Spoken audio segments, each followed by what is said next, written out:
হুগলির 4টি বড় ঐতিহ্যের এবার স্বীকৃতি। জিআই স্বীকৃতি মিলল চন্দননগরে জলভরা সন্দেশের, বলাগড়ে নৌশিল্প, জনাইয়ের মনোহরা, বেগমপুরের শাড়ি।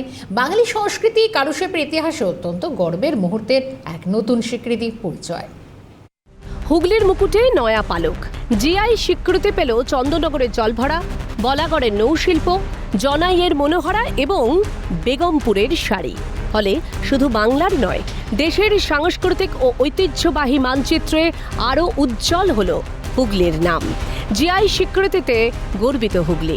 মিষ্টিপ্রিয় বাঙালির কাছে জলভরা সন্দেশের আলাদা আবেগ। চন্দননগরের ঐতিহ্যের সঙ্গে ওতপ্রোতভাবে জড়িয়ে থাকা এই মিষ্টি। সূর্যকুমার মোদক 1818 সালে প্রথম এই মিষ্টি তৈরি করেন। জামাই ষষ্ঠীতে জামাইকে ঠকানোর জন্য তৈরি এই সন্দেশের ভেতরে থাকে তরল গুড় বা গোলাপ জল। কামড় দিলেই ভেতর থেকে রস বেরিয়ে আসে, যা একে অনন্য করে তুলেছে। এতদিন সূর্য মোদকের জলভরা নামে পরিচিত হলেও জিআই স্বীকৃতির পর তা এখন থেকে চন্দননগরের জলভরা হিসেবেই বিশ্ব দরবারে পরিচিতি পাবে। জনাইয়ের মনোহরার ইতিহাসও বেশ পুরনো। ছানা ও চিনির এলাচ সুগন্ধি গোল্লাকে চিনির গরম রসে ডুবিয়ে ওপরে একটি শক্ত চিনির আস্তরণ তৈরি করা হয়। বাইরেটা মুচমুচে আর ভেতরটা নরম ও রসালো। চিনির আবরণের জন্য এই মিষ্টি অনেক দিন ভালো থাকে। জিআই তকমা পাওয়ার ফলে এই মিষ্টি এখন বিশ্ববাজারে আরও সহজে পৌঁছতে পারবে। বলাগড়ের ডিঙি নৌকো পেলেও জিআই ট্যাগ। বলাগড় ব্লকের শ্রীপুর বলাগড় অঞ্চলটি কাঠের নৌকো তৈরির জন্য বিখ্যাত। এখানকার কাঠ মিস্ত্রিদের হাতের জাদুতে তৈরি ডিঙি নৌকা বা ছোট নৌকা শত শত বছর ধরে বাংলার নদীমাতৃক সভ্যতার এক অবিচ্ছেদ্য অংশ।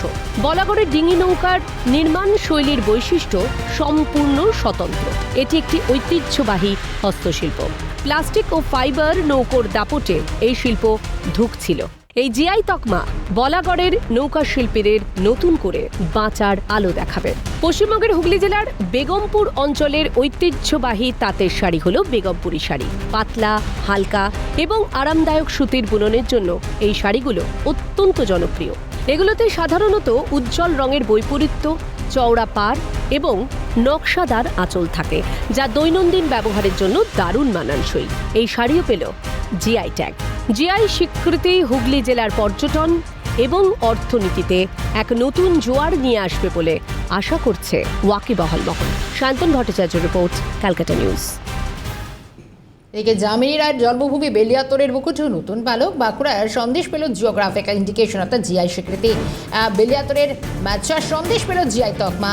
150 বছরের পুরনো সন্দেশ তৈরির ইতিহাস। খাঁটি গাওয়া ঘি, ছানা আর চিনি দিয়ে তৈরি হয় সন্দেশ। মুখে দিলেই গলে যায় না মাচার সন্দেশ।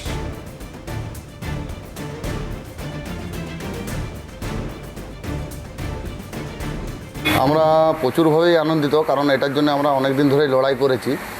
কয়েকজন মিলে অনেকবার ব্লকও গেছি, ব্লকে মিটিং করেছি এবং নতুন সরকারকে এই জন্য ধন্যবাদ যে আমাদেরকে জিআই ট্যাগ দেওয়ার জন্যে। অবশ্যই আনন্দের ব্যাপার, কারণ বেলিয়াতোড়ের মেচাটা তো দীর্ঘদিন ধরেই বিখ্যাত। আমরা খুবই আনন্দিত, বা আমাদের বেলিয়াতোড়বাসীও আনন্দিত, বা আমাদের যত মেচা সন্দেশ সমিতি একটা আছে, সে সমিতির দোকানদাররা খুবই খুশি আছে।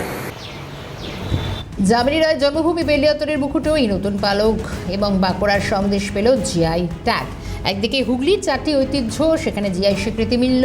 অন্যদিকে বাঁকুড়ায় প্রায় শতাব্দী প্রাচীন এই মিষ্টি, এটাও কিন্তু একটা নতুনভাবে স্বীকৃতি পেল। সৌরভ রায়ের আমাদের প্রতিনিধি এই মুহূর্তে রয়েছেন। সৌরভ, আমরা দেখলাম হুগলির প্রসিদ্ধ জলভরা এবং একই সঙ্গে এবার বাঁকুড়াও কিন্তু জিআই স্বীকৃতি পেল। প্রায় 150 বছরের এই সন্দেশ, কি কি জানা যাচ্ছে, কতটা খুশি? দেখো, একদম বেলাতোড়ের কারণ হচ্ছে বেলাতোড় মানে হচ্ছে জামিনী রায়ের পূর্ণ জন্মভূমি, গর্বের জায়গা। সেখানে কিন্তু এই বেলাতোড়ের যে মেচা সন্দেশ, তা কিন্তু জিআই ট্যাগ পেতে রীতিমতো খুশি যেসব এলাকার মানুষ থেকে ব্যবসায়ী সকলে। কারণ প্রায় 150 আগে এই মিষ্টি কিন্তু শুরু হয়েছিল। সেখানে কিন্তু সেই মিষ্টির ইতিহাসও রয়েছে প্রচুর, কারণ এই মিষ্টি তৈরি করতে বেশ মুচমুচে এবং খেতেও খুব সুন্দর। তাই সেই কারণে দীর্ঘদিন ধরে তারা কিন্তু এই জিআই ট্যাগের জন্য বিভিন্ন দপ্তরে কিন্তু তারা আবেদন করেছিলেন ব্যবসায়ীরা।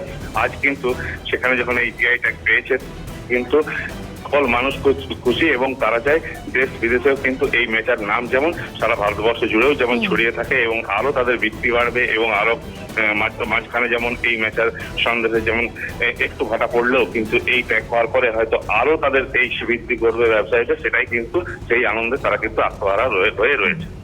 ধন্যবাদ স্বরূপ।